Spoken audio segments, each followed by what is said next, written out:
buenos días a quienes nos escuchan en el continente americano y muy buenas tardes a quienes se conectan desde la península ibérica. Mi nombre es Iraida Ruiz, presidenta de la Federación Iberoamericana de Urbanistas, y en esta oportunidad estamos iniciando la tercera conferencia magistral del 2026 de la Federación Iberoamericana de Urbanistas, y es para nosotros un gran gusto tener a tan distinguidas expositoras con nosotros el día de hoy. Como moderadora, el día de hoy nos acompaña Laia Soriano Montagut. Laia es miembro de la Asociación Española de Técnicos Urbanistas, que además es miembro de la Federación. Laia además es la secretaria, es parte de los líderes de nuestra federación. Es abogada urbanista, especialista en criminología, psicología penal forense y ciberseguridad.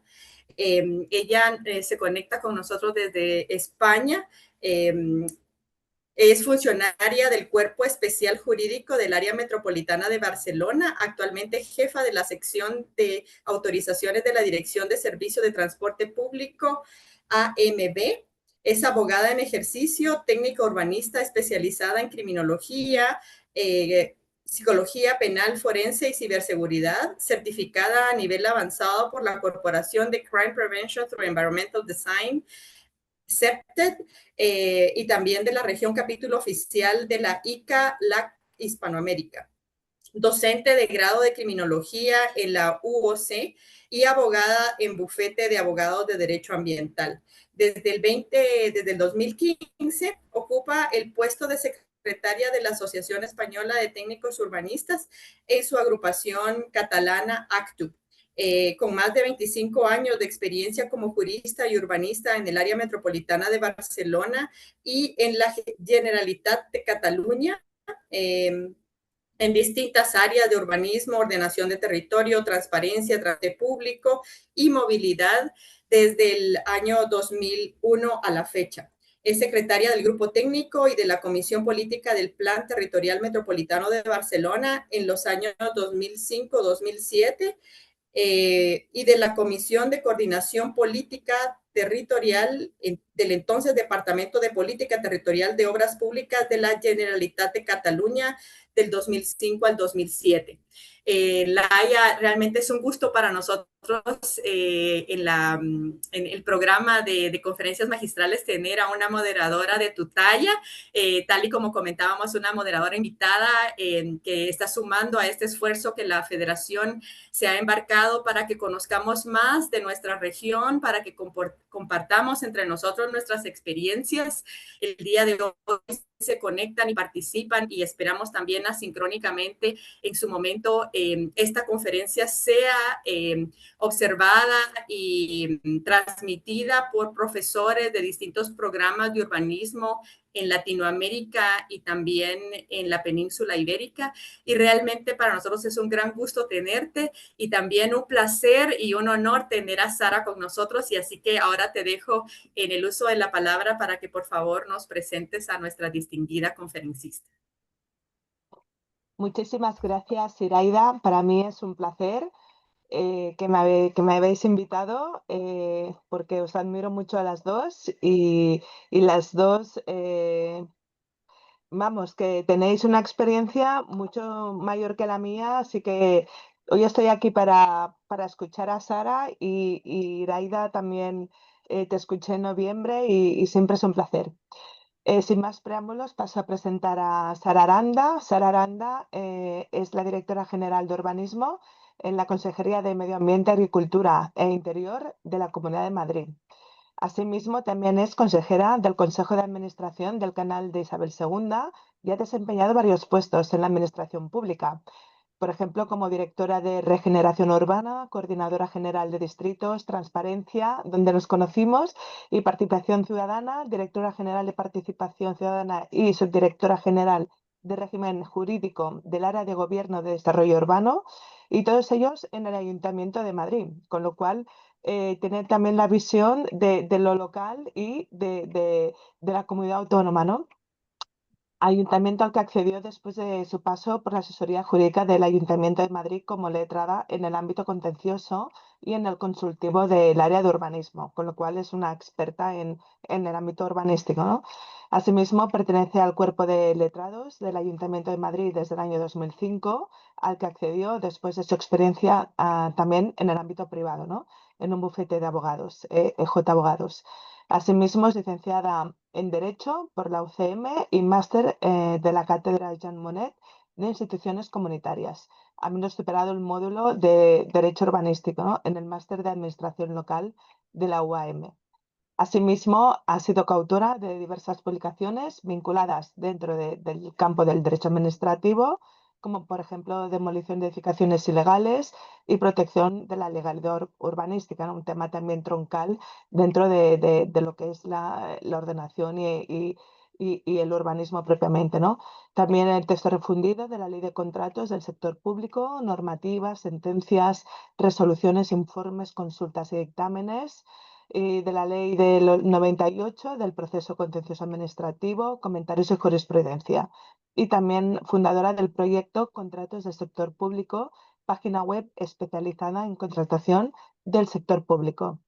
Y finalmente, pues ha desarrollado una faceta como docente, ¿no? En preparación de oposiciones al cuerpo de letrados del Ayuntamiento de Madrid y de arquitectos municipales, autonómicos y estatales, con lo cual tiene una visión micro y macro de la materia objeto de la ley, ¿no? Que nos va a exponer Sara, ¿no? A lo largo de esta exposición.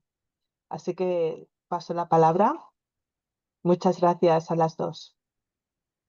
Bueno, buenas tardes, buenos días allí en Iberoamérica. Gracias, Laia, por la presentación y lo primero, gracias, Iraida, y a FIU por la oportunidad, ¿no? De venir a explicar aquí el anteproyecto de ley que estamos tramitando en la Comunidad Autónoma en materia de ordenación del territorio y urbanismo.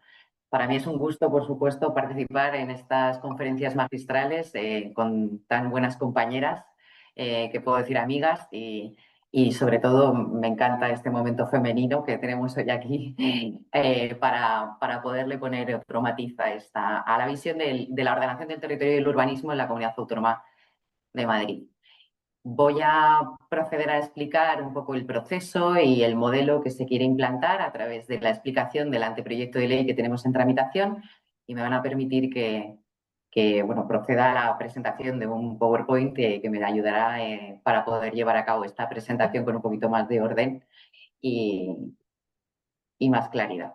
Bueno, pues como saben, y si no lo saben se lo explico yo, la Comunidad Autónoma de Madrid está viviendo a día de hoy un proceso de reforma y de revisión de la legislación autonómica en materia de urbanismo. Y fundamentalmente esto se debe a que nos encontramos ante un escenario en el que todo el proceso de ordenación del territorio y urbanismo es heredero de un modelo configurado en una legislación ya de 1956. Esto está extendido en todo el territorio de la Comunidad Autónoma, pero lo cierto es que en Madrid, como consecuencia de sus circunstancias, tanto orográficas como de posición geopolítica, el modelo empieza a resultar poco ágil e inadecuado para satisfacer las demandas de la sociedad, que una sociedad del siglo XXI como la que vivimos, pues nos exige a los gestores y a la administración pública.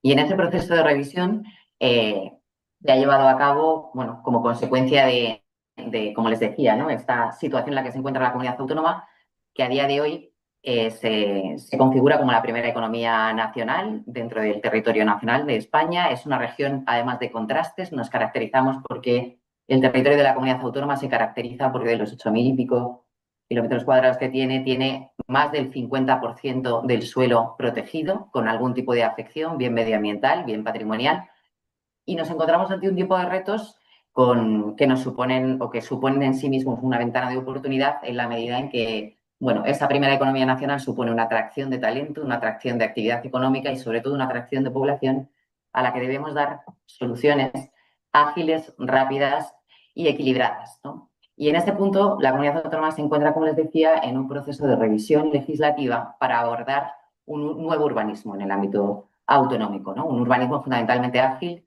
dinámico y equilibrado.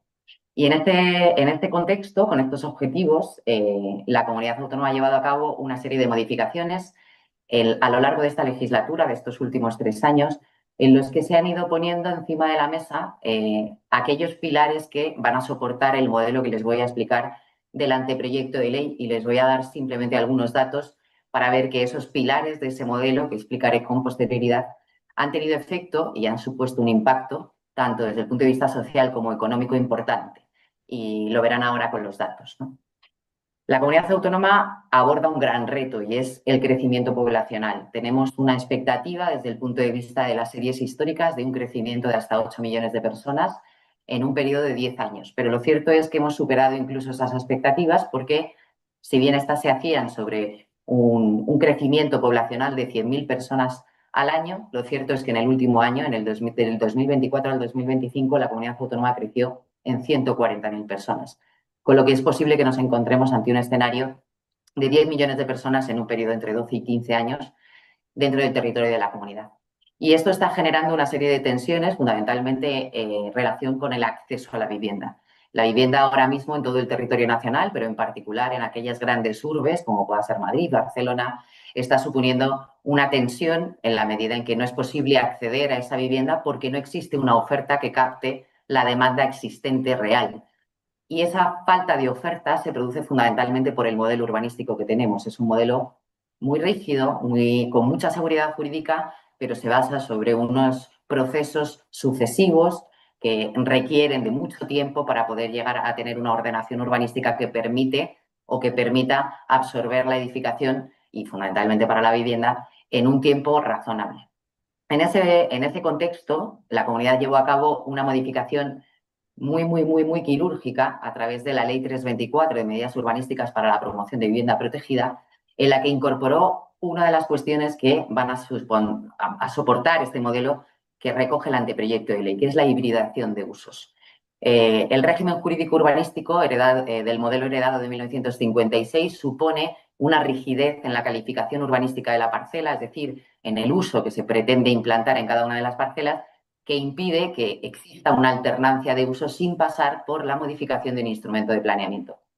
Sobre la base de esta necesidad de demanda de vivienda y la poca oferta de vivienda que existe a día de hoy, incorporamos en esta ley una modificación, como decía, muy quirúrgica que fomentaba esa hibridación ágil de usos, mediante la incorporación en una ley de un uso alternativo sin necesidad de modificar el instrumento de planeamiento, con un objetivo claro: la construcción de vivienda asequible, la que en el ámbito de la comunidad autónoma entendemos como vivienda protegida, para el acceso de personas que tuvieran algún tipo de limitación desde el punto de vista económico, dado que el mercado de la vivienda efectivamente se ha puesto en unos niveles exorbitantes desde el punto de vista del precio, ¿no?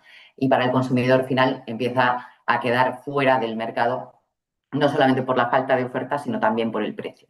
Como decíamos, esta ley, la Ley 324, incorpora un uso alternativo sin necesidad de acudir a la modificación del instrumento de planeamiento para la implantación del uso residencial, en concreto de vivienda protegida, a través directamente de licencia. ¿Para qué? Para aquellas parcelas que tenían una calificación de terciario oficinas, es decir, aquellas que tenían el uso previsto por el planeamiento era el de oficinas, porque como consecuencia de los nuevos modelos de teletrabajo y fundamentalmente después de la pandemia, se puso de manifiesto que el mercado de las oficinas, en el inmobiliario, la parte del terciario oficinas estaba quedando sin uso. Es decir, había parcelas vacantes, no edificadas, o edificaciones sin uso destinadas al terciario oficinas. Y como decía, el impacto ha sido grande porque en un año de vigencia esta Ley 324 ha dado pie a que 8.400 viviendas tuvieran licencia ya para construirse. Y aunque parecen pocas, porque estamos hablando de un crecimiento poblacional realmente importante, lo cierto es que esas 8.400 viviendas suponen el 50% de la vivienda protegida que se construye en un año en la comunidad autónoma. Quiero decir con esto que, aunque la cuantía en principio parezca pequeña, el impacto realmente es grande. Pero nos permitió implantar, como decía, ese modelo de hibridación de usos ágil sin necesidad de acudir a un instrumento de planeamiento. Posteriormente, la Ley 724 vino a establecer también una serie de modificaciones en toda la normativa de la ordenación del territorio y urbanística de la comunidad autónoma que fijaba el otro pilar que abordaba el modelo o que va a absorber este modelo que les voy a explicar posteriormente. Y este pilar fundamental era el Plan Estratégico Municipal. Desde el punto de vista del modelo heredado de 1956, el planeamiento general de cada municipio es un planeamiento omnicomprensivo, es decir, pretende regular fundamentalmente en el suelo urbano consolidado la totalidad de las características de las parcelas y toda la ordenación pormenorizada, tanto la edificabilidad, cómo se materializa el aprovechamiento, cuáles son los usos, pero va más allá. Incorpora a su vez también cuestiones relativas a la edificación, a las áreas de movimiento de la edificación, a los retranqueos, a las cornisas, a las alturas, a las cubiertas, es decir, es un omnicomprensivo y, por tanto, rígido, porque hasta que no se modifica ese instrumento de planeamiento no se pueden alterar esos parámetros. Y, a su vez, ese plan general, que es omnicomprensivo, tiene un periodo para su aprobación excesivamente largo, ¿no? Tenemos procedimientos que nos llevan hasta 12 años para poder aprobar un instrumento de planeamiento. ¿Como consecuencia de qué? Pues como consecuencia de la propia rigidez de la seguridad jurídica y sobre todo de la incidencia que en el ámbito de la ordenación del territorio y del urbanismo tienen ámbitos sectoriales, ¿no? Como la protección del medio ambiente, el patrimonio histórico, etcétera, que trufan ese procedimiento de informes sectoriales que retrasan y dilatan el procedimiento para la aprobación del instrumento. Como consecuencia de esto, la Ley 724 opta por un modelo de planeamiento estratégico, no tanto un modelo omnicomprensivo, no rígido, sino un planeamiento estratégico que fije objetivos y estrategias a cumplir con indicadores que permitan ver si ese objetivo y esa estrategia se está cumpliendo. Es decir, que el propio instrumento de planeamiento regule sus propias fórmulas de evaluación, de manera que flexibilice la posibilidad de modificar durante la vigencia de ese plan estratégico municipal esas determinaciones de ordenación que al final suponían esa rigidez. Y además permite tramitarlo en un procedimiento cuya duración es una duración comprensible, es decir, puede estar a caballo entre 4 y 6 años, de tal manera que intentamos evitar esa foto fija que teníamos al inicio de la tramitación del procedimiento, que obviamente, transcurridos 12 años de su tramitación, no va a satisfacer las necesidades de la sociedad en la medida en que esa sociedad en 12 años ha cambiado sí o sí.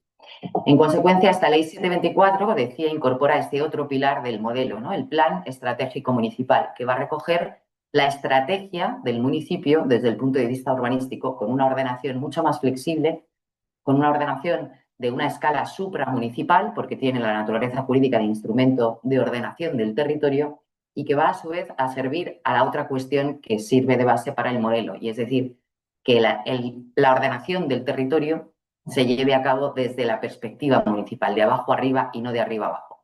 Nuestro modelo heredado del 56, la ordenación del territorio se impone por las comunidades autónomas que son las que tienen la competencia exclusiva para esta ordenación del territorio. Sin embargo, esto en la Comunidad Autónoma de Madrid no funciona. No funciona por la propia idiosincrasia de los municipios, por ese respeto absoluto a la autonomía local que tenemos. Y ese plan estratégico municipal que creamos a través de la Ley 724 va a permitir que cada municipio haga su diagnóstico de la situación en la que se encuentra, se eleve mediante un urbanismo de escala supramunicipal, se coloque en el territorio y establezca estrategias de relación con otros municipios y con la comunidad autónoma en general, lo que nos permitirá también abordar esa otra pata de la ordenación del territorio con una suma de diagnósticos del municipio que, sin perjuicio de la competencia autonómica, permitirá tener una real foto de la realidad de esos municipios y abordar estrategias de futuro. Como consecuencia de estas dos cuestiones, les daba el dato del impacto que ha tenido la Ley 324. La Ley 724, por su parte, también ha tenido un impacto y una acogida favorable en cuanto al modelo, ¿no? A este plan estratégico municipal. ¿En qué medida? Pues les explico, ¿no? La ley que está en vigor a día de hoy del planeamiento urbanístico es la Ley del Suelo 9/2001, del 2001, obviamente, de 17 de julio, y durante la vigencia de esta ley, solo 21 municipios de los 179 han adaptado su planeamiento al modelo recogido en la Ley 9/2001. Sin embargo, desde que aprobamos la Ley 724 y creamos este Plan Estratégico Municipal, ya existen 36 municipios que se han lanzado a la elaboración de este Plan Estratégico Municipal para adaptar, acoger el modelo e implantarlo en sus territorios, con lo que hemos superado ya esas 21 que se adaptaron, ¿no? Durante 25 años de vigencia. Como les decía, hemos ido testando aquellos puntuales que soportan el modelo que recoge el anteproyecto y no vamos a incorporar un modelo no testado, ¿no? Y en ese testeo que hemos hecho de los puntales, pues hemos visto que podíamos acometer esta reforma. Una reforma que es una reforma integral, es una reforma disruptiva. Como les decía, cambiamos la perspectiva del urbanismo, no nos centramos solamente en esa escala municipal, sino que queremos que todos participen en una escala supramunicipal y además con una visión estratégica y adaptable que permita la flexibilidad para atender a las necesidades sobrevenidas de una sociedad dinámica como es una sociedad del siglo XXI. Y en ese contexto, pues nos lanzamos a elaborar el anteproyecto de ley. Esta nueva ley de ordenación del territorio y urbanismo, que tiene por nombre Ley de Impulso y Desarrollo Equilibrado de la Región, de ello que el acrónimo sea LIDER, que es lo que tengo encima de mí, tiene, como les decía, fundamentalmente el objetivo de modernizar el marco normativo, agilizar los plazos de tramitación del procedimiento, de todos los procedimientos, de los instrumentos de planeamiento, pero también de los instrumentos de gestión y ejecución de la ordenación urbanística. Una mayor flexibilidad en esos instrumentos para atender necesidades sobrevenidas y la adaptación fundamentalmente a esas necesidades demográficas que a día de hoy son una expectativa, pero que tenemos que repensar y pensar con carácter previo para que no nos pille el tren, ¿no? En estos objetivos genéricos, la legislación que refundimos en esta ley LIDER dos leyes fundamentales, que son las que suponen el marco normativo de la comunidad autónoma, que son la ley de 1995, que regula la ordenación del territorio, y la ley 2001, que regula el planeamiento urbanístico. Y además también incorporamos todas aquellas cuestiones en materia de gestión y ejecución del planeamiento que se regulaban por no haber estado desarrolladas en la comunidad autónoma en la legislación estatal básica, pero del año 1978, es decir, también herederas de ese modelo de 1956, rígido, omnicomprensivo y absolutamente constrictivo, ¿no?, de la visión del urbanismo. Esta integración de todos estos textos tiene por objeto, y ahora ya paso a proceder a la explicación de los problemas concretos que queremos resolver. Tiene por objeto resolver estos problemas, ¿no? Por un lado, la multitud de instrumentos de planeamiento jerarquizados. Como les decía, el modelo es un modelo rígido. El modelo que tenemos a día de hoy es un modelo rígido, heredero del 56, con mucha seguridad jurídica, en la que nos encontramos con 5 instrumentos de planeamiento.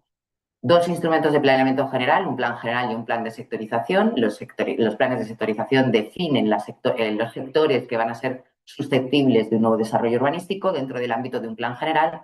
Y luego 4 instrumentos de planeamiento de desarrollo, un plan parcial, un plan especial, estudios de detalle y catálogos de bienes y espacios protegidos.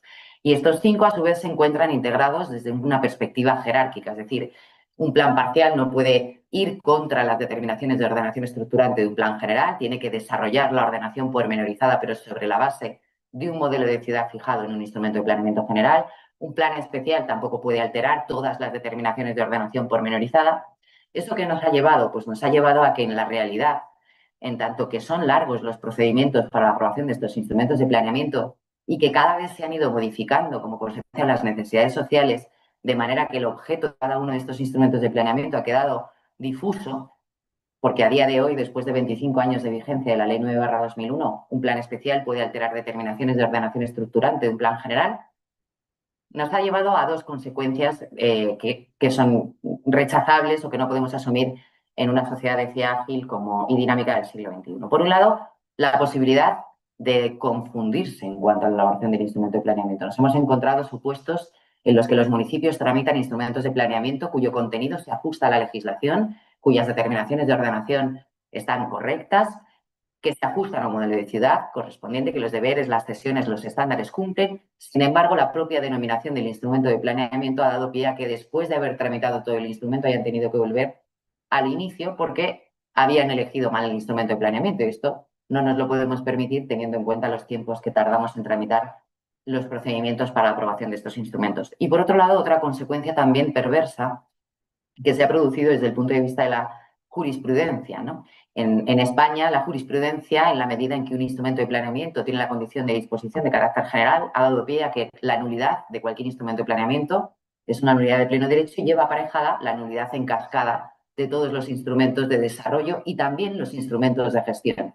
Es decir, ante un supuesto de anulación de una parte de un plan general, esa anulación, que puede producirse 20 años después de haberse aprobado, da pie a la nulidad del instrumento de planeamiento de desarrollo, pero también al proyecto de urbanización, al proyecto de gestión o de reparcelación, incluso de las licencias. Y esto lo hemos vivido en la Comunidad Autónoma en el 2013, teniendo que hacer una revisión express de un desarrollo muy amplio, que es Valdebebas, como consecuencia de la nulidad de una parte del plan general que dio pie a la nulidad en cascada de todos estos instrumentos. Y esto se debe al principio de jerarquía. De tal manera que intentamos con el modelo subvertir el principio de jerarquía para ir al principio de competencia. Esto es, definir cuál es el ámbito de cada uno de los instrumentos de planeamiento de una forma clara, con certeza, con seguridad jurídica, de manera que no estén vinculados jerárquicamente y la vida del instrumento de planeamiento no afecte a la vida de otro instrumento de planeamiento. En consecuencia, esta multitud de instrumentos de planeamiento a día de hoy, en el modelo que recogemos, pasa a una simplicidad de instrumentos de planeamiento y frente al principio de jerarquía optamos por el principio de competencia. Vamos a configurar 2 instrumentos de planeamiento, tanto desde el punto de vista urbanístico como de la ordenación del territorio, cada uno con su ámbito competencial previamente definido, sin que estén vinculados, de manera que la vida de uno jurídica no le afecte al otro. Por otro lado, el otro problema fundamental que tenemos es el de los plazos excesivos, de tal forma que nos encontramos en ese esquema de instrumentos de planeamiento existentes, que un plan general tarda 12 años en aprobarse, un plan de sectorización puede tardar 6 años, un plan parcial y un plan especial nos encontramos entre 4 y 6 años para su aprobación, un estudio de detalle y un catálogo de bienes y espacios protegidos puede durar la tramitación entre 1 o 2 años. Y además, como decíamos, en ese esquema en el que los instrumentos son sucesivos. Primero hay que aprobar el plan general, luego hay que aprobar el plan parcial o el plan de sectorización y luego se puede aprobar un plan especial y después toda la fase de gestión y ejecución del planeamiento. ¿Qué hacemos? Que esos plazos de tramitación excesivos los intentamos acortar. ¿Cómo? Fundamentalmente atacando a 2 cuestiones esenciales que son los que dilatan el procedimiento. Por un lado, la evaluación ambiental y por otro lado, los informes sectoriales.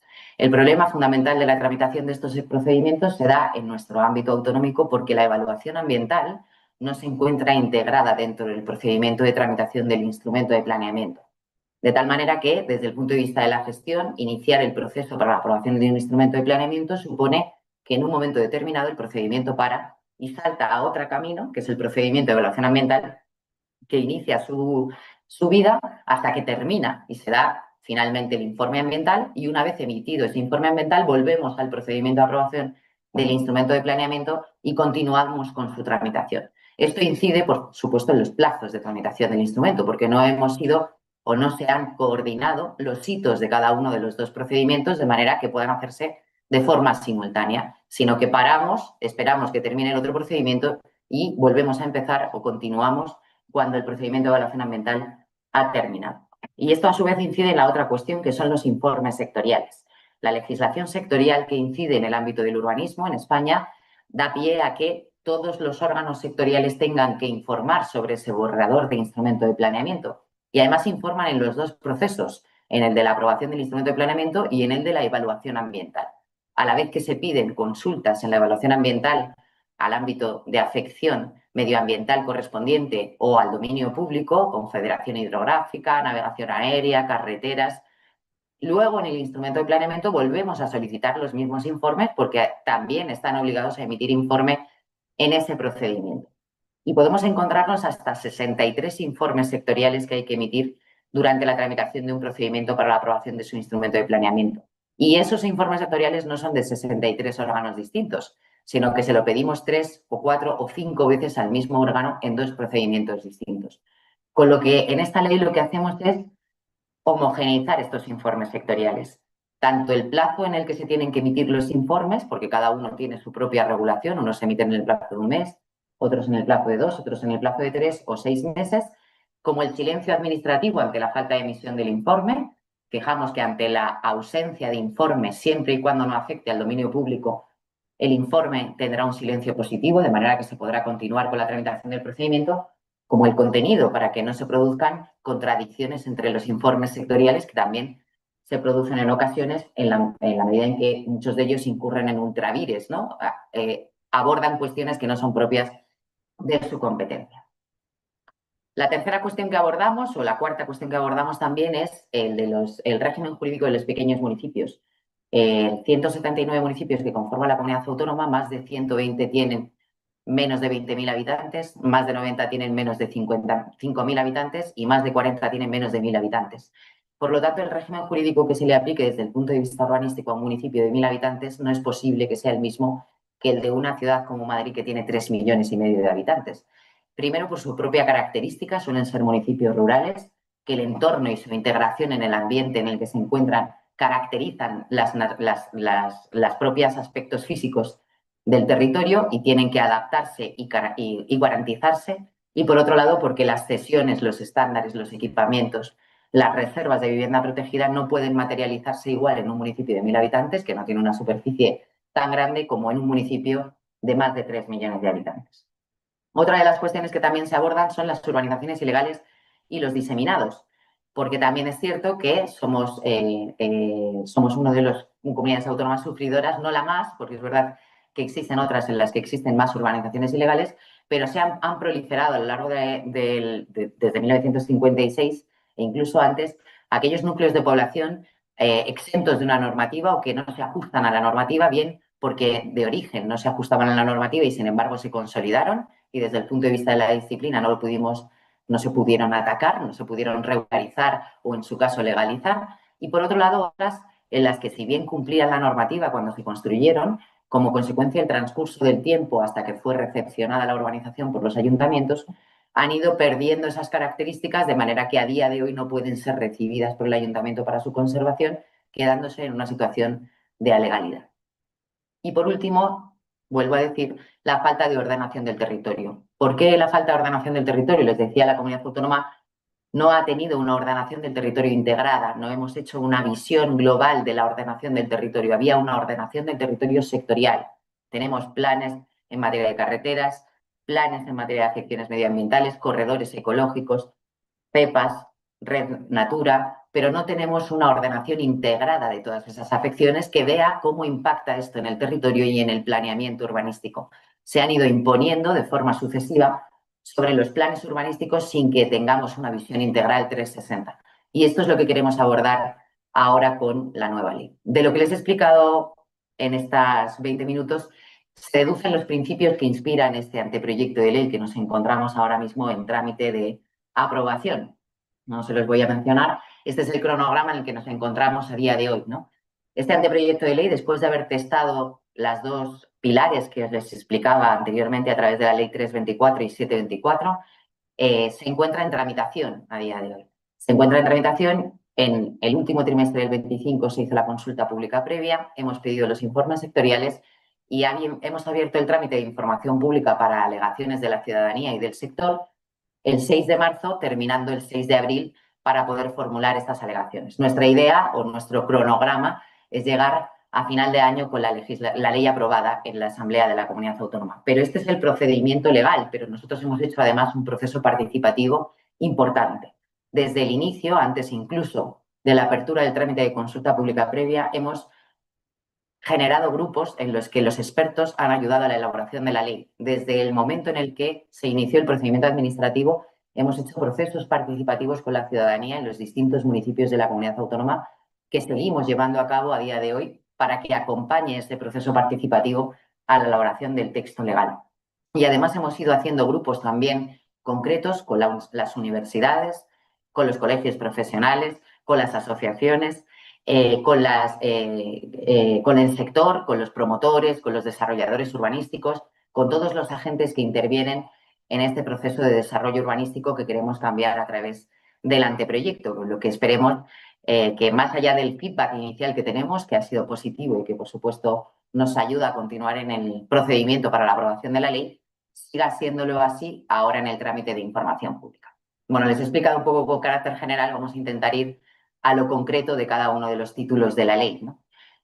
Si bien el modelo es disruptivo, en la medida en que no se ha implantado nunca en todo el territorio nacional, un modelo así, aunque todos somos conscientes en el territorio español que el diagnóstico lo compartimos, esos largos procesos de aprobación de instrumentos de planeamiento, esa falta de visión estratégica en el planeamiento urbanístico, esa falta de integración de la ordenación del territorio, como les decía, la disrupción en el modelo no se acompasa con la disrupción en el ámbito del texto, porque los títulos son los clásicos, ¿no? Ordenación del territorio, planeamiento urbanístico, gestión, títulos habilitantes y disciplina. Pero sí tiene una parte esencial y es que ese procedimiento y esta legislación tiene que ir acompañada de la tecnología. Solo con la tecnología podremos materializar este modelo y, de hecho, la propia ley incorpora ya principios tecnológicos que tienen que ayudar a la tramitación de los instrumentos de planeamiento y a la materialización de todo este modelo que estábamos explicando anteriormente. Y así incorporamos, obviamente, una plataforma urbanística digital que acompañe a los municipios y a las administraciones para la tramitación de estos instrumentos, que sea única, de tal manera que todos los que intervienen en el proceso tengan la seguridad jurídica de que la documentación es la que tienen que informar, que el texto se encuentra en la situación en la que se encuentra en cada uno de los sitios del procedimiento. Esa plataforma tiene que ser interoperable para que sea compatible con otras plataformas electrónicas y tecnológicas de los demás agentes. Y se incorpora así también una base de datos con una cartografía básica que permita a los municipios llevar a cabo esa planificación con unos datos ciertos, con unos datos georreferenciados que cumplan con la normativa europea en materia de las directrices y de las directivas de datos georreferenciados, para que les facilite a su vez llevar a cabo el planeamiento y la planificación de sus términos municipales. Vamos a entrar ya un poco más en materia para ver cómo se cambia ese modelo, ¿no? El modelo cambia desde el origen, es decir, desde el propio sistema de clasificación del suelo. Partimos a día de hoy de una clasificación del suelo que diferencia 5 categorías de suelo: urbano consolidado, no consolidado, urbanizable, sectorizado, no sectorizado, no urbanizable, de protección. Sin embargo, lo cierto es que la legislación estatal básica nos coloca para definir el régimen de derechos y obligaciones de los propietarios en 2 situaciones básicas del suelo: el suelo urbanizado y el suelo rural. Y sí es diferenciando si está protegido o no está protegido. De tal manera que el régimen jurídico de cualquier actuación de transformación viene dado por las situaciones básicas del suelo y por las clases de actuaciones de transformación. Y ahí son los 2 pilares que definen cuáles son los derechos, cuáles son las obligaciones, cuáles son los deberes, cuáles son las cesiones que hay que llevar a cabo, cómo es la participación de la administración en las plusvalías, cómo son los estándares que se tienen que cumplir. Y, sin embargo, nosotros manteníamos una clasificación del suelo de 5 categorías distintas. Pasamos, por tanto, a basarnos en las situaciones básicas del suelo e incorporamos una clasificación que la reduce a 3. Clasificación del suelo urbanizado, del suelo rural no protegido y del suelo rural protegido. Y a partir de ahí fijamos los estándares que se tienen que materializar en cada una de las actuaciones de transformación, diferenciando entre el régimen de las actuaciones de transformación urbanística, de actuaciones de nueva urbanización para los nuevos desarrollos, reforma o renovación de la urbanización para aquella que incide sobre el suelo urbano, de tal manera que suponga una reforma del ámbito ya consolidado o no consolidado por la edificación, pero sí dentro de la trama o malla urbana. Las actuaciones de dotación, que son aquellas que determinan cambios de uso e incrementos de edificabilidad en el suelo urbano con sus correspondientes cesiones o incrementos de densidad. Y, por último, las actuaciones de regeneración urbana. La otra cuestión que tiene el texto es fundamentalmente una mirada al suelo, a la ciudad consolidada, a la ciudad ya integrada dentro de la malla urbana, porque ese desarrollo urbano sostenible nos obliga necesariamente a crecer en edificabilidad, a intensificar las edificabilidades del suelo urbano. ¿Por qué? Porque tenemos un territorio que está protegido, ¿no? Que tenemos más del 50% protegido, de tal manera que tenemos que preservar todos esos valores que tiene la comunidad autónoma y mirar hacia la regeneración del suelo urbano consolidado para garantizar los estándares necesarios de todas esas edificaciones existentes y también los espacios libres y la urbanización de la ciudad ya consolidada. Sobre la base de esta clasificación, en el ámbito de la ordenación territorial, como les decía, fijamos 2 instrumentos de planeamiento: una estrategia territorial y un plan territorial. No hay más instrumentos de ordenación del territorio. La estrategia tiene una visión, como dice su propio nombre, estratégico, va a fijar objetivos que se impone a sí misma la comunidad autónoma en consonancia con todos los municipios, y se va a caracterizar porque esa estrategia territorial va a partir de un diagnóstico que el propio municipio va a hacer de él mismo en su ubicación dentro del territorio y cómo va a relacionarse con otros municipios de la comunidad autónoma, no solamente de los colindantes, sino de todos los municipios que integran la comunidad.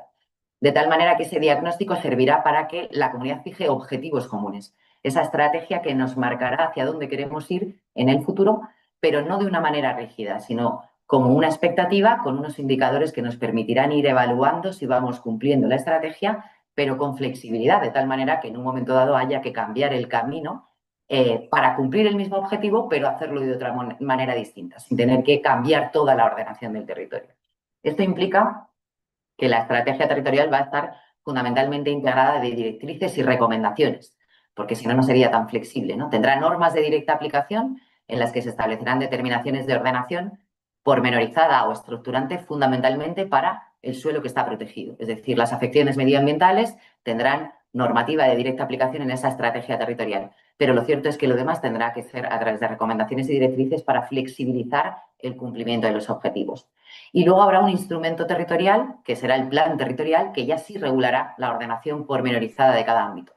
Y este plan territorial puede regular o bien ámbitos supramunicipales, un territorio en el que haya varios municipios que tienen una idiosincrasia común y, por tanto, requieran de una ordenación urbanística conjunta que se recogerá en ese plan territorial, o, por otro lado, cuestiones sectoriales importantes, ¿no? Es decir, ámbitos que, si bien aborden toda la comunidad autónoma, regulen cuestiones fundamentales. A día de hoy nos encontramos tramitando el Plan Territorial del Paisaje, que tiene por objeto fundamental regular la acogida de las energías renovables, porque son un gran problema, una necesidad, pero el impacto que esas energías renovables tienen sobre el territorio requieren de una visión integral de la comunidad autónoma y sobre todo de una valoración del impacto pues, sobre los leñosos, sobre los ámbitos afectados por el medio ambiente, la red Natura, las zonas cepas y también la protección del patrimonio histórico, ¿no? El cómo afecta al paisaje la implantación de esas grandes plantas fotovoltaicas que, si bien son necesarias para la generación de energía renovable, no son superfluas o sin impacto, no son neutras, ¿no? Hay que valorar dónde se ubican dentro del territorio. Como les decía, por tanto, va a haber dos instrumentos territoriales, uno la estrategia con objetivos e indicadores y otro los planes territoriales que ya sí regularán cuestiones que son supramunicipales y que requieren ya de una ordenación pormenorizada. Y luego un punto más, que son los proyectos de alcance regional. El impacto de la actividad económica en la comunidad autónoma, que tiene además un impacto sobre el suelo, tiene que abordarse cuando ese impacto es regional, es decir, genera sinergias y beneficios para toda la comunidad autónoma a través de proyectos singulares. Y estos proyectos de alcance regional son un instrumento que confluye la parte de la ordenación pormenorizada, la ordenación urbanística, pero también la parte de la gestión y la ejecución y el título habilitante del proyecto, de manera que a través de un único proceso se podrá llevar a cabo la aprobación, como decía, de la ordenación, de la gestión, de la urbanización, concediendo el título habilitante para facilitar la implantación de ese proyecto que genere beneficio a toda la comunidad autónoma. Esto es un poco la explicación de lo que les decía de cuáles son los objetivos de cada uno de los planes, pero como ven, cada uno tiene su ámbito competencial concreto, de manera que pretendemos que la vida de un plan territorial no afecte a la vida de la estrategia regional y viceversa. Como les decía, el contenido de estos instrumentos de ordenación del territorio pues comprenden tres categorías de normas. Las normas de directa aplicación, que en función de que estemos ante una estrategia regional o ante un plan territorial tendrán un mayor o menor impacto, las directrices y recomendaciones. Y todo ello vincula a todos los municipios. ¿En qué medida? Pues las normas de directa aplicación les vinculan directamente, de forma inmediata, y las directrices tendrán que justificarse en el caso de que se aparten de esas directrices, justificando o acreditando un interés general superior que permita adaptarse de las directrices previstas en esa estrategia regional. Y luego las recomendaciones, como su propio nombre indica, pues podrá justificarse motivadamente apartarse de esas recomendaciones sin necesidad de mayor argumentación. En ese esquema que decía de la ordenación del territorio, tiene además su proyección en la ordenación urbanística. Y frente a dos instrumentos de planeamiento de ordenación del territorio, que preveíamos, fijamos otros dos instrumentos en el ámbito de la planificación urbanística. Un plan estratégico municipal y unos planes ejecutivos. Y de la misma manera, el plan estratégico lo que tendrá será una visión estratégica del municipio. Recogerá igualmente aquellos objetivos que pretende cumplir el municipio con unos indicadores que le permita ir viendo cómo se evalúa el cumplimiento de la estrategia y permitiéndole cambiar el camino para conseguir el objetivo. Y este plan estratégico municipal suplirá a todos los instrumentos de carácter general. Es decir, ese plan general y ese plan de sectorización ya desaparecen y lo que tenemos es una visión estratégica del municipio, una ordenación con un enfoque de urbanismo de escala, un urbanismo supramunicipal en la que vayamos a ver cómo va a relacionarse el municipio con su entorno y el contexto en el que se encuentra mediante una estrategia urbanística. Esto es importante porque integra o da un paso más allá de lo que es la que se denomina la agenda urbana. La agenda urbana es una estrategia y esa agenda urbana tiene que integrar aspectos que no solamente son de ordenación, pero esa agenda urbana no tiene una vinculación jurídica. ¿Qué hacemos nosotros? Darle un valor jurídico a esa agenda urbana mediante la incorporación de un instrumento. Y ese instrumento es un instrumento de planeamiento que va a marcar el modelo de ciudad con una vinculación desde el punto de vista urbanístico a los desarrollos y las actuaciones de transformación.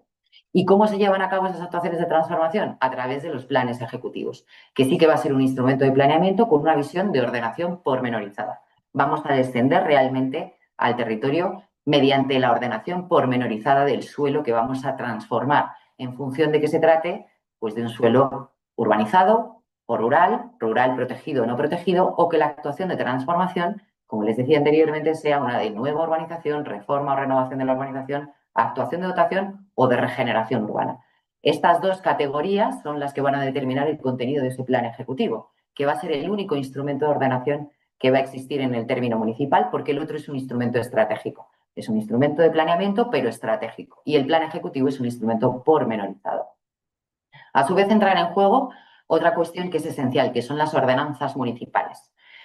Ese modelo heredado de 1956 daba pie a que en el plan general tuviéramos recogido la regulación hasta del color de las ventanas de las edificaciones del suelo urbano consolidado. Es decir, había determinaciones relativas a la edificación no solamente desde el punto de vista de la tipología edificatoria, sino también de cómo se construye un edificio, con las alturas, con los retranqueos, con las áreas de movimiento, con las cornisas, con las cubiertas a dos aguas planas, etcétera. Y eso no es operativo. Eso no puede estar recogido en un instrumento de planeamiento porque la reserva de plan no lo es a efectos de edificación, lo es a efectos de ordenación. Está vinculada con el aprovechamiento urbanístico, con la edificabilidad, con los derechos y deberes del propietario, pero no con la forma que tiene que tener un edificio. Con lo que, mediante este modelo, excluimos del instrumento de planeamiento todas estas cuestiones edificatorias y las llevamos a ordenanza municipal, que es un procedimiento muchísimo más ágil, que se puede aprobar directamente por el municipio respetando la autonomía local y que además es mucho más corto en cuanto a su tramitación y está exento de la evaluación ambiental, que es una de las cuestiones que inciden en la dilación de los procedimientos para la aprobación de los instrumentos de planeamiento. Esto que va a permitir que los municipios se adapten a las necesidades con muchísima más agilidad mediante una reducción significativa de los plazos para la aprobación de cada uno de los instrumentos, dando certeza en todo caso a cuál es el objeto que tiene que regular cada uno de los instrumentos. ¿Qué es un plan y qué objeto tiene el planeamiento urbanístico? ¿Y qué no es un plan y puede estar regulado a través de una ordenanza municipal? Simplificamos así desde el punto de vista administrativo y además le dotamos de seguridad jurídica y de certeza. Esto ayuda también a la atracción de la financiación, porque nos encontramos con que las entidades financieras no invierten en los desarrollos urbanísticos como consecuencia de estos problemas que tiene el modelo del 56, esa dilación de plazos y esa inseguridad jurídica porque no pueden tener claro cuándo va a terminar el instrumento de planeamiento, de tal manera que no van a tener seguro cuándo va a tener el retorno económico, de manera que no invierten y no financian esas actuaciones de transformación. Con esto queremos incidir fundamentalmente en la prima de riesgo inmobiliario, que para nosotros es esencial para poder atender esa demanda de vivienda que a día de hoy la comunidad autónoma tenía, como les explicaba anteriormente. Bueno, esto es un poco la visión que tenemos de cómo están o no adaptados los planeamientos a la normativa del 2001, como les decía. Esto implica necesariamente un régimen transitorio que va a tener que llevar a cabo una adaptación del modelo a las circunstancias reales. ¿Por qué? Porque efectivamente hay municipios que no se han adaptado a la ley 2001, con lo que les va a costar adaptarse a este modelo, ¿no? De tal forma que, bueno, estoy pasando las slides relativas a lo que les explicaba anteriormente, de tal forma que tendremos que recoger un régimen transitorio que permita esa adaptabilidad, pero lo vamos a hacer no desde el punto de vista de la imposición, con sanciones ante el incumplimiento del modelo, sino desde el punto de vista de beneficios, es decir, incentivos que permitan a los municipios adaptarse de forma paulatina. Todo esto va a permitir, a su vez, como decía, la agilidad, pero requiere a su vez de certeza para el ciudadano, para el operador y para el ciudadano. Con lo que esa norma, este anteproyecto de ley, incorpora a su vez una cuestión esencial que incide en los principios de transparencia que requiere que esté publicado absolutamente toda la ordenación urbanística del municipio en el portal de transparencia del ayuntamiento. ¿Para qué? Para que todo el mundo sepa cuál es esa ordenación, porque, como decía, la transición va a tener que hacerse acompasada y va a ser difícil, pero en esa dificultad hay que dotar de certeza a los operadores, de tal forma que el compendio urbanístico, que no es un instrumento de planeamiento, coge un valor esencial en el anteproyecto, de tal manera que los municipios tendrán, con la ayuda de la comunidad, que tener actualizada toda esa normativa como obligación propia del ámbito urbanístico, pero no del planeamiento. A su vez decía va a haber otros instrumentos complementarios, aparte del plan estratégico municipal y del plan ejecutivo y de las ordenanzas municipales. ¿Por qué? Porque existen instrumentos que nos agilizan el desarrollo fundamentalmente del suelo urbano consolidado de las parcelas concretas que no tienen la naturaleza de plan urbanístico, aunque a día de hoy en ese modelo omnicomprensivo están recogidos en el plan general. Por un lado, los catálogos de bienes y espacios protegidos y por otro lado, los estudios de detalle.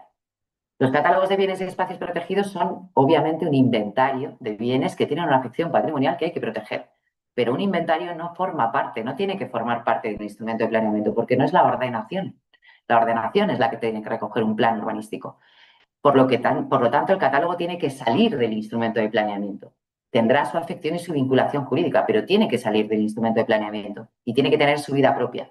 Y no por ello tiene que sufrir el proceso de aprobación de un instrumento de planeamiento que hemos explicado anteriormente, que lleva unos trámites muy dilatados y un procedimiento muy largo para su aprobación. Y porque además el impacto lo produce sobre las edificaciones o los entornos de monumento, ¿no? Pero afectan fundamentalmente a la edificabilidad y tienen impacto porque efectivamente una afección patrimonial puede reducir la materialización de un aprovechamiento urbanístico y esto también lo recogemos en la ley, ¿no? Cómo abordar aquellos supuestos en los que un catálogo de bienes y espacios protegidos de forma sobrevenida impide la materialización del aprovechamiento urbanístico en una parcela. ¿Cuándo lo vamos a sacar del instrumento de planeamiento? ¿No? Estableciendo un régimen de indemnizaciones con arreglo a la legislación básica estatal. ¿Qué estamos haciendo? Bueno, pues lo que les decía, ¿no? Estamos llevando a cabo un proceso con todos los municipios para que se adapten a este nuevo modelo y a tal efecto tienen ahí un poco la visión de cómo se encuentran los municipios, de lo que les contaba anteriormente, de cuál es su población, ¿no?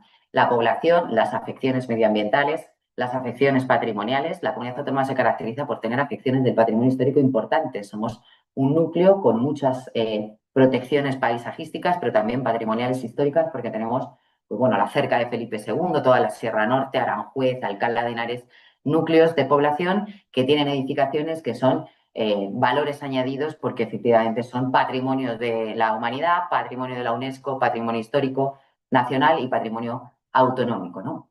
Y estamos haciendo, como les decía, ese trabajo ingente con los municipios para poder llevar a cabo esas actuaciones de adaptación al modelo mediante la elaboración a día de hoy de los planes estratégicos municipales.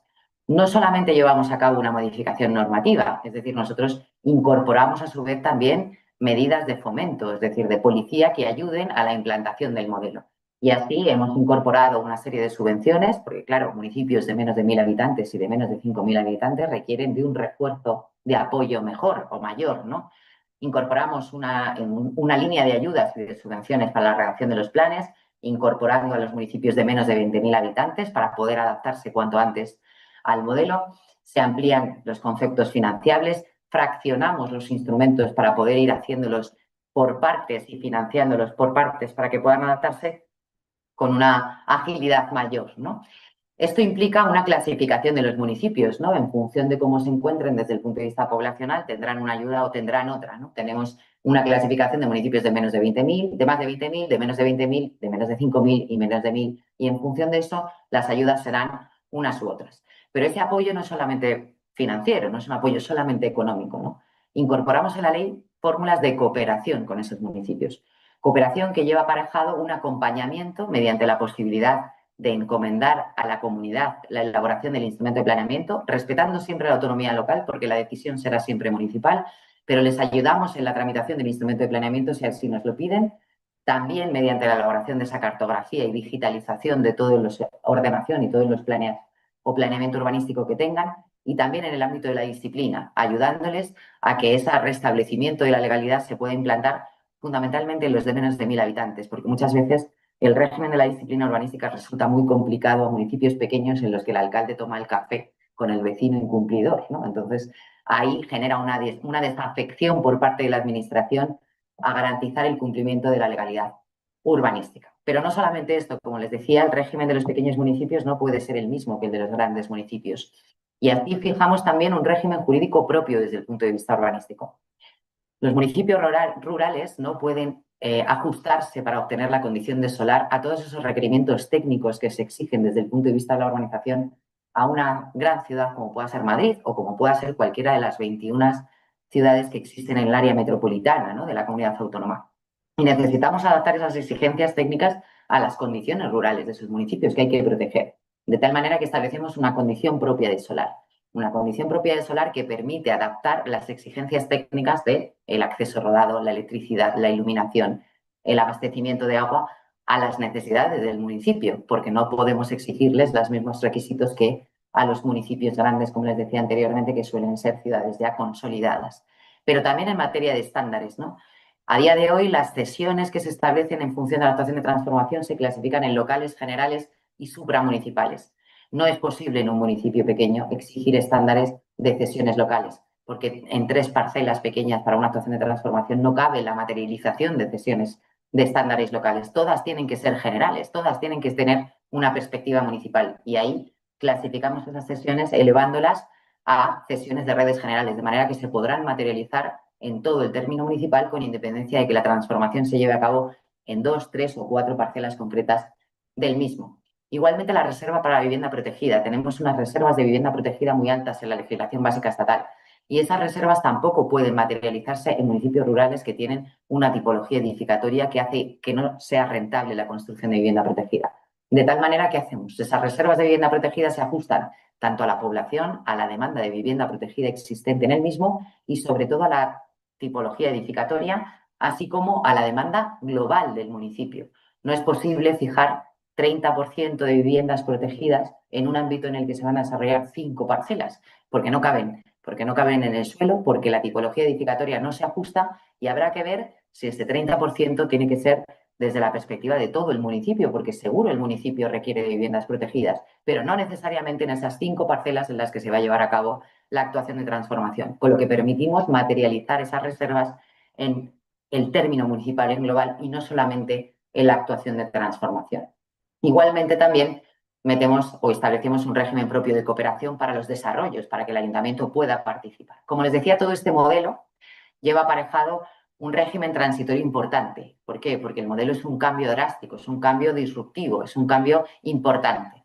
Pero no queremos que pare la actividad económica, no nos lo podemos permitir, ¿no? Tenemos que seguir desarrollando esa ciudad consolidada, regenerándola, fijando nueva oferta de demanda para acceder a la vivienda asequible por parte de esa población que va a llegar, con lo que nuestro régimen transitorio se basa en estos 3 pilares. Por un lado, pasarelas con equivalencias, de tal forma que aquellos instrumentos que están en tramitación tendrán, en cuanto al hito al que hayan llegado, un reflejo en el nuevo procedimiento, pudiendo saltar directamente al otro procedimiento para que no les obliguemos a volver al inicio.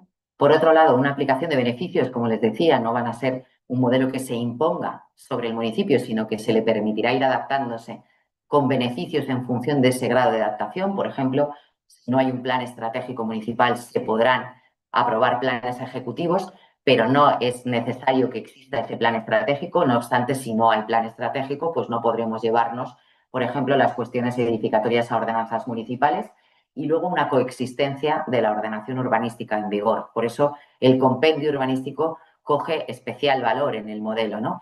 Porque el plan general existente va a seguir existiendo. Ese plan general se irá reduciendo de contenido a medida que se vaya implantando el modelo.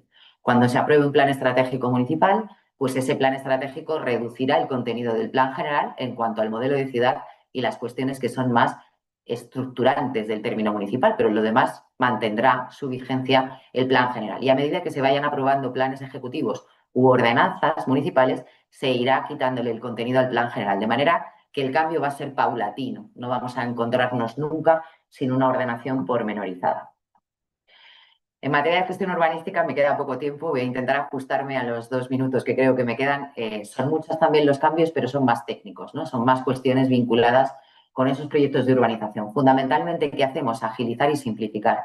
Permitimos el cambio del modelo de gestión sin necesidad de modificar el instrumento de planeamiento, no solamente de lo privado a lo público ante un incumplimiento, sino también al revés, de lo público a lo privado. Es decir, que los propietarios, cuando se pongan de acuerdo, podrán cambiar el modelo y ir, en vez de a un sistema de expropiación, a un sistema de compensación, participando en los desarrollos. Facilitamos, a su vez, la financiación de las obras de urbanización. ¿Por qué? Porque nos encontramos con que hay grandes desarrollos urbanísticos que se fasean, tienen distintas fases y, sin embargo, la financiación y las garantías se exigen para el global del desarrollo desde el minuto cero. Hay que ir fraccionando esas garantías para que se puedan ir liberalizando a fin de financiar esos grandes desarrollos urbanísticos que tenemos fundamentalmente en el ámbito del área metropolitana, de tal forma que liberalizando garantías se puedan aplicar a otras fases de la urbanización que permitan acompasar desde un punto sostenible económicamente el desarrollo de esos grandes desarrollos urbanísticos. También fijamos reparcelaciones inversas para poder volver al momento inicial sin necesidad de tener que modificar un instrumento de planeamiento ante, por ejemplo, una nulidad o una imposibilidad de materializar la urbanización. Y por último, en cuanto a las licencias y declaraciones responsables, que son los títulos ejecutivos, seguimos manteniendo esa tendencia que lleva la comunidad autónoma para habilitar la mayor parte de las actividades económicas a través de declaración responsable. Reservamos la licencia solamente a aquellas que son obras de nueva planta o obras de edificación y aquellas que están afectadas al dominio público, en su caso a un patrimonio histórico, y fundamentalmente incorporamos la colaboración público-privada mediante entidades de colaboración que permitirán verificar la documentación tanto de las declaraciones responsables como de las licencias, facilitando la agilización en la tramitación del expediente para que pueda ser autorizado por la Administración. En relación con el ámbito de la disciplina, también hacemos un cambio esencial. Por un lado, nos vamos directamente a la prevención y el control. La disciplina urbanística no puede ser recaudadora, no puede tener una finalidad recaudatoria que se materialice fundamentalmente en grandes sanciones urbanísticas. Lo que queremos es prevenir, y esa prevención y ese control nos obliga a llevar a cabo la utilización de nuevas tecnologías, ¿no? Utilizamos drones, satélites, para poder tener identificadas esas infracciones con carácter previo e impedir que se consoliden en el suelo urbano y en el urbanizable o en el rural, a fin de evitar la afección a ese gran suelo que tenemos protegido dentro de la comunidad. Por otro lado, ponemos el foco en la restauración de la legalidad. No queremos sancionar, lo que queremos es que el suelo vuelva a su condición original, de manera que ese procedimiento de restauración de la legalidad cobra especial valor. Y cobra especial valor, ¿por qué? Porque reforzamos las medidas para que se pueda materializar esa restauración o para que no continúe la infracción, mediante el refuerzo de los inspectores urbanísticos, mediante la reducción de las sanciones urbanísticas cuando voluntariamente el infractor restablezca la legalidad, con una cuantía importante, hasta un 80% de reducción de la sanción, de manera que conseguimos o conseguiremos incentivar el cumplimiento y, por su parte, también la restauración.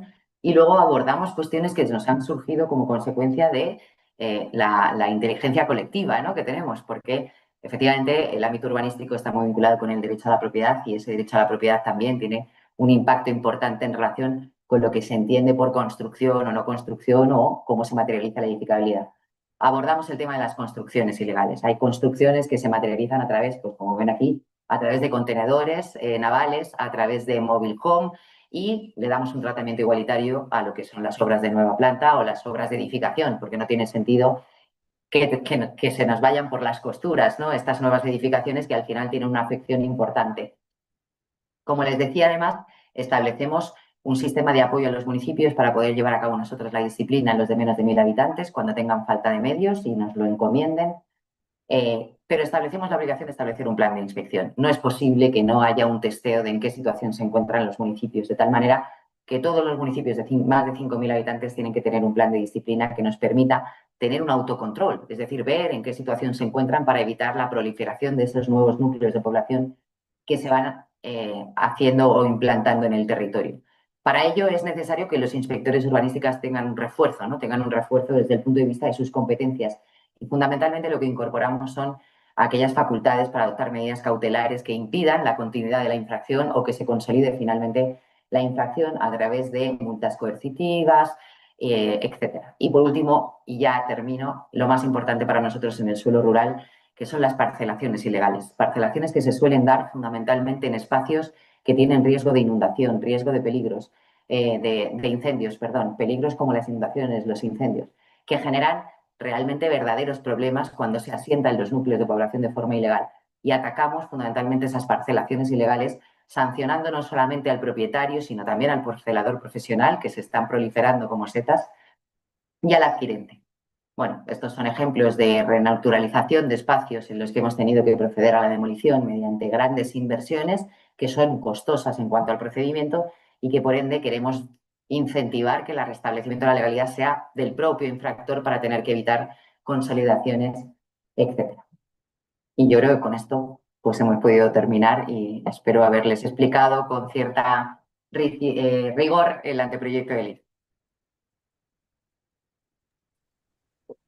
Muy bien, pues muchísimas gracias, Sara. En primer lugar, quiero felicitarte y felicitar a tu equipo porque habéis abordado mm, todos los aspectos que engloban el urbanismo, ¿no? Desde la escala, ¿no?, de la ordenación del territorio hasta las licencias y la disciplina urbanística, pasando por la planificación con esta nueva visión de la visión estratégica y lo que me ha gustado mucho, ¿no? Habéis abordado, como comentabais, este checklist de 8 problemas, ¿no?, a solucionar, que yo creo que son comunes en todo el territorio, en todo el estado y que habéis sido muy valientes, ¿no? Porque habéis un poco bueno, ordenado, ¿no?, todas estas cuestiones bueno, y lo habéis elevado a una ley que para dar respuesta, ¿no?, a los problemas, ¿no?, de inseguridad jurídica, que es un problema que arrastramos desde hace muchísimos años, de la nulidad de planeamiento, ¿no?, que con estos nuevos instrumentos, ¿no?, de alguna forma se puede cortar digamos, la nulidad en cascada de planes y la flexibilidad, ¿no?, que habéis introducido y también las nuevas herramientas que ofrece la tecnología para agilizar, ¿no?, la tramitación, que es otro de- de- de las dificultades que se encuentran tanto operadores urbanísticos como la propia ciudadanía y la propia administración, porque al final los que estamos, ¿no?, al frente de las administraciones también es un problema cuando dependes de otras administraciones, ¿no? Y de esta manera creo que podéis lograr agilizar la tramitación, ¿no? Se me quedan pocas preguntas porque yo creo que has dado respuestas bueno, a unas cuestiones que tenía pensado. Aún así, bueno, que no os ha tocado tanto, ¿no? Dos preguntas, ¿no? Los problemas de conectividad, como has comentado, en la comunidad tenéis diversidad de municipios con orografías distintas y también pues, para dar una solución al problema de la vivienda y para dar vida también a hacer, ¿no?, una planificación que dé juego a las distintas escalas de municipios, ¿no? La conexión, la conectividad digamos, de la capital hacia los otros municipios más de ciudades intermedias o de pequeños municipios, ya sean has comentado, ¿no?, que tenéis 98 municipios de menos de 5.000 habitantes y algunos de ellos de menos de 1.000 y de 179 de menos de 20.000, ¿no? ¿Tenéis prevista una red de conectividad al respecto? Y bueno, lo cierto es que con este nuevo modelo lo que permitimos es que esa conexión que ya tiene una planificación a día de hoy, ¿no?, porque a través de los planes estratégicos de carreteras y de infraestructuras en general, se tenga una visión desde el punto de vista del impacto en la ordenación del territorio, ¿no? Y fundamentalmente la idea es, estamos trabajando en un plan territorial de vivienda que nos permita detectar esos suelos que son susceptibles de ser desarrollados para crear nuevos núcleos de población y efectivamente esa visión territorial lo que permitirá será conectarlo con ese plan estratégico de carreteras y de infraestructuras de movilidad y de transporte que tenemos a día de hoy en elaboración, ¿no? Obviamente, el impacto sobre la movilidad y la conectividad es importante no solamente desde el punto de vista autonómico, ¿no? Este nuevo modelo, igual que les exigimos a los municipios que se eleven, ¿no?, que hagan un urbanismo de escala, que se eleven, que se coloquen en el territorio, que miren dónde se encuentran para ver qué sinergias y qué beneficios o qué perjuicios les pueden generar los municipios de alrededor o de toda la comunidad autónoma, a nosotros nos obliga a hacer también una ordenación del territorio de escala. Tenemos que hacer una conexión o una conectividad con una mirada territorial superior a la comunidad autónoma, porque la comunidad autónoma no vive sin el puerto de Valencia, sin Barcelona, sin el puerto de Barcelona, sin las infraestructuras de transporte por ferrocarril y trenes, sin la posibilidad de tener esos espacios logísticos que están en Castilla-La Mancha, ¿no?, que nos van a permitir a su vez tener actividad económica y que hay que conectar también con estos pequeños municipios de la comunidad autónoma. Por supuesto, estamos viendo cómo poder integrarlo, ¿no?, que esa es la novedad que tiene el anteproyecto, ¿no?, que tiene una visión multisectorial, 360, holística, como lo queramos llamar, tiene una visión de la ordenación del territorio integrada, ¿no? Y ahí es donde estamos haciendo ahora mismo el refuerzo. Ahora mismo lo estamos haciendo con esa conectividad también para el transporte de la electricidad, que como les decía anteriormente es importante, ¿no? Madrid, bueno, el territorio nacional tiene energía, lo que no tiene es distribución de energía. Tenemos un problema no de la sangre, sino de las venas, ¿no? La distribución de la energía, con un impacto importante sobre la ordenación del territorio. Y esa conectividad la estamos trabajando en el Plan Territorial del Paisaje, pero vamos a ver el Plan Territorial de Vivienda para que esa conexión de los núcleos de población también sea una conexión con una escala territorial supramunicipal y supraautonómica, ¿no? Para poder garantizar la prestación de esos servicios a los nuevos núcleos de población. Y por otro lado, en relación a los riesgos, ¿no? Cada vez más ante, digamos, la aceleración, ¿no? de los efectos del cambio climático, vemos cómo se están produciendo fenómenos que hace unos años no nos estábamos acostumbrados.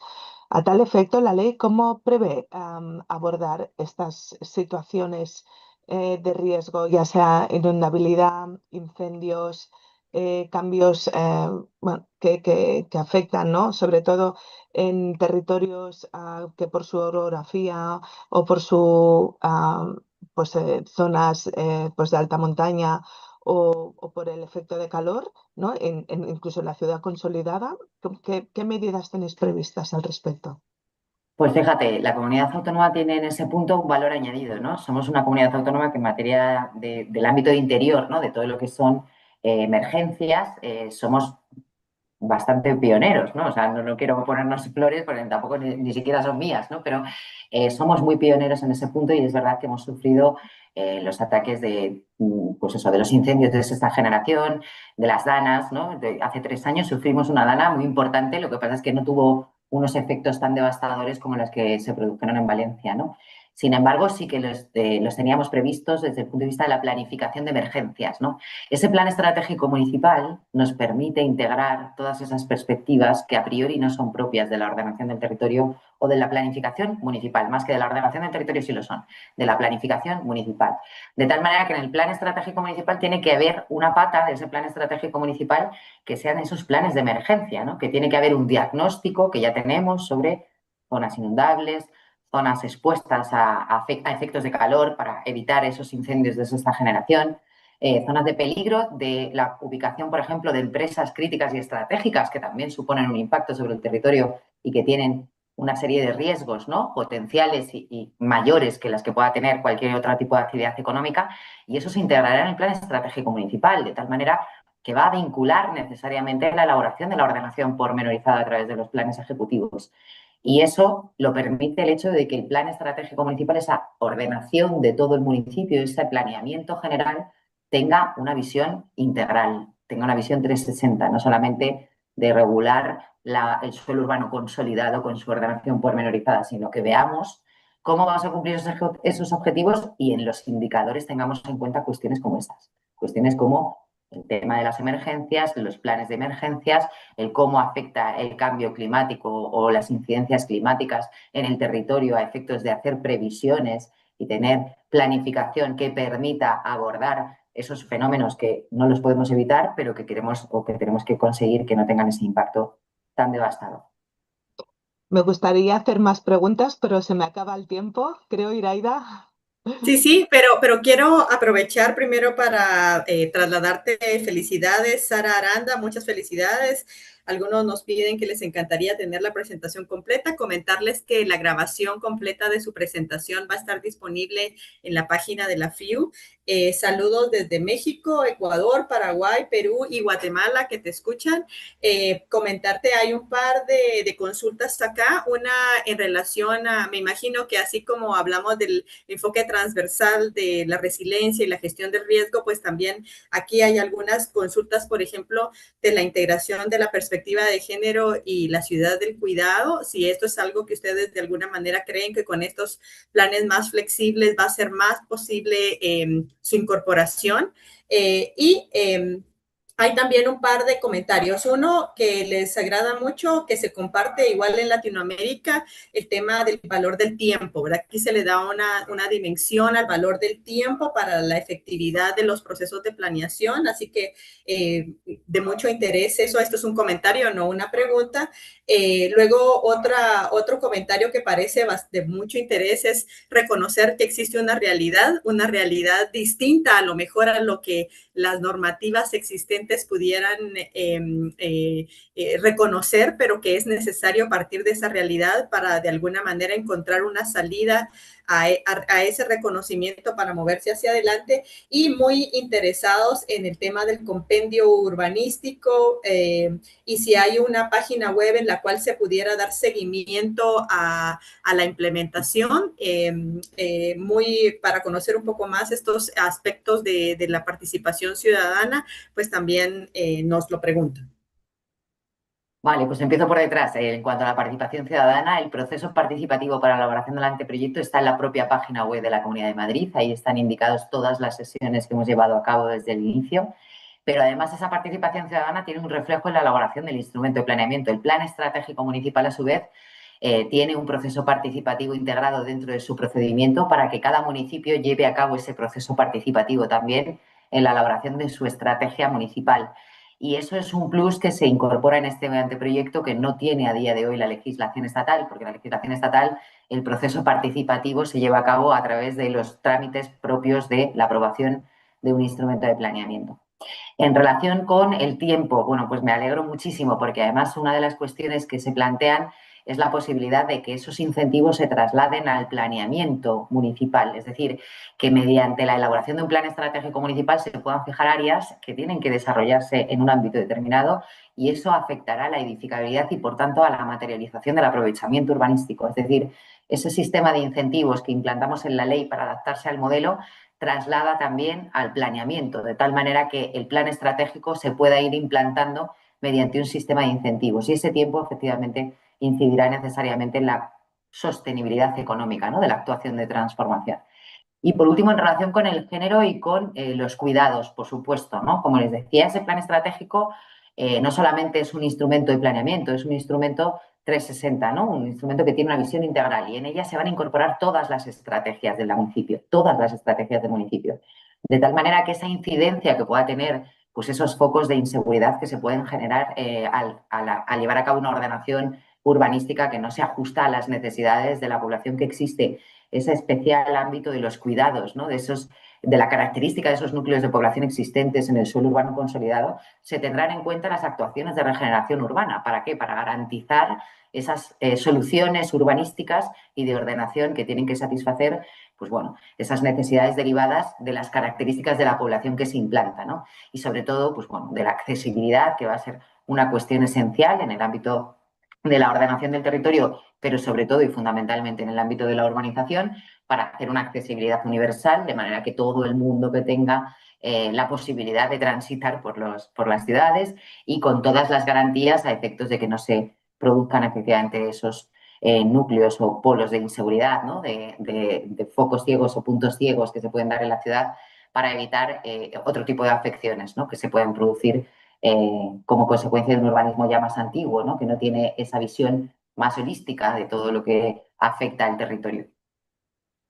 Pues excelente, muchas gracias Alaya, muchas gracias a ti, especialmente Sara, por esta excelente presentación. Obviamente son años de trabajo, y sumarizarlos en 40 minutos pues es realmente bastante desafiante. Sin embargo, creo que nos has dado con estas grandes pinceladas, con algunos toques de detalle, una buena panorámica de este gran esfuerzo, de este gran legado, de tu trabajo y del trabajo de tu equipo, al cual felicitamos, nos sumamos a esa felicitación.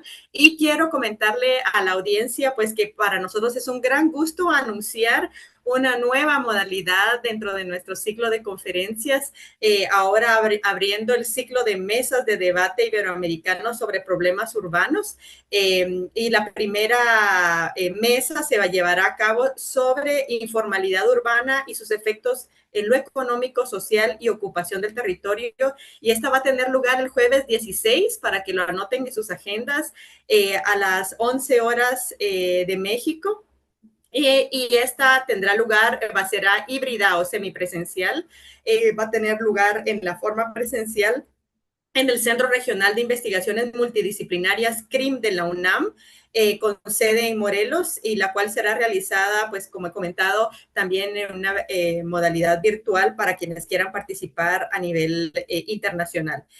Vamos a tomar en cuenta la participación de pues grandes exponentes de la temática. El moderador será el doctor Rafael Valdivia, y los invitados incluyen al doctor Pedro Abramo, de la Universidad de Río, al doctor Luis Quintana del FES Zacatlán UNAM, y al maestro Sergio Flores de la FA de UNAM. Así que los esperamos en nuestra próxima actividad del mes de abril, y nuevamente muchas gracias a Sara y a Laia por acompañarnos el día de hoy, y muchas gracias a quienes nos escuchan en los distintos países que nos siguen. Muchas gracias, hasta pronto.